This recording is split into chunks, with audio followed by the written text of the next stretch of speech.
If you've ever phoned or emailed someone on another continent or browsed a foreign website, you can dial up some gratitude for something that happened a century and a half ago. It's been 150 years since the first transatlantic cable began ushering in global communications. And now tech giants are taking that undersea revolution a big step further. Here's Mark Albert. When you pick up the phone to reach out and touch someone across the oceans, it's only possible because of ships like the Global Sentinel. This is cable tank number 1. And what am I standing on right now? You're standing on fiber optic cable that's going to be laid from here towards Brazil. This is how worldwide communication begins. Jeff Sanders is a captain at TE Connectivity Subcom, which calls itself the world's largest provider of under-ocean fiber optic cable. They're coiling it the same way they did in the 1800s. He gave us a rare view of more than 900 miles of cable spooled tightly by hand in one of 3 side-by-side tanks aboard the ship anchored in the port of Newington in New Hampshire. So the cable we're walking on right now will be under the ocean carrying my phone calls? Yes, it will. It's a good chance any call you make to South America in the future could be on this exact cable for the next 20, 25 years. Cable comes right off into the ocean from here. Robots take over from there, diving to a depth too deep for humans. The machines use water jets to create a trench, allowing the cable to sink into the seabed and become buried. 95% of all telephone and data is transferred over submarine cables. Not satellite. Not satellite. Not satellite. Not satellite. Not satellite. Not satellite. It's what allows us to rely on instant everything. Phone calls, banking, web surfing, email, streaming video, and other communication. Heavy case. And it all began 150 years ago. We have here samples of the early cables from the 1850s. This is what the first permanent cable looked like under the Atlantic. Absolutely. Barney Finn at the Smithsonian's National Museum of American History helped string together an exhibit commemorating the 150th anniversary of the first permanent transatlantic cable, and the man who assembled the financial, political, and technical prowess to make it happen, entrepreneur Cyrus Field.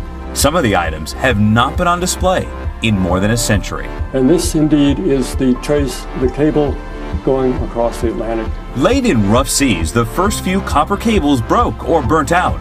When it finally worked after a decade of failure, Field wrote to his wife on July 27, 1866, "All well, thank God." Great Britain's Queen Victoria congratulated U.S. President Andrew Johnson in this message. If I was living in 1866 and I wanted to send a message to a relative in Ireland or in England, Right. It would take 10 days by ship to get there, however long to write the message, and 10 days to get back. With this cable now, it was what, minutes? Yeah, that's right. It sounds like this was the original information age. That's right. For the next 90 years, the cable handled messages by Morse code before telephone cables arrived. Today, a maze of fiber optic cables crisscross the oceans and the U.S. What is the main challenge in moving vast amounts of data? Capacity. Mike Murphy co-founded the Boston-based telecom consultancy NEF. He says the explosion of data use around the world is leading to innovative partnerships like Facebook and Microsoft, which have teamed up to build a blazing fast 160 terabyte per second cable from Virginia to Spain. What does this mean for the family sitting at home logging onto the internet? Better, faster service. So today we live in a world of instant gratification. So if you're standing in the grocery store and you want to see what's in your refrigerator to finish your shopping, you can actually access a camera inside your refrigerator. Think about driverless cars. And think about the amount of data that's required. It sounds like what you're saying is these companies building these new transatlantic cables, they're not going on offense, they're on defense, trying to keep up with all the growing traffic. For sure.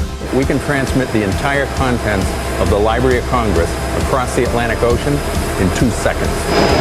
At the TE Subcom plant in New Hampshire, the company uses colored glass strands of fiber to create the cables for those over-the-top providers, like Google, Facebook, and Microsoft, explains Vice President John Dufour. Look at how thin these fibers are. This is like a hair. These are the size of a strand of human hair, but about 1,000 times stronger. And demand is just as strong. The cable highway runs to the Global Sentinel ship 24 hours a day until fully loaded. Once installed in the dark depths of the ocean, it'll be a highway of fiber optic light. It's connecting the world and connecting families, and it's a mission that we enjoy doing. For CBS This Morning Saturday, Mark Albert, Newington, New Hampshire.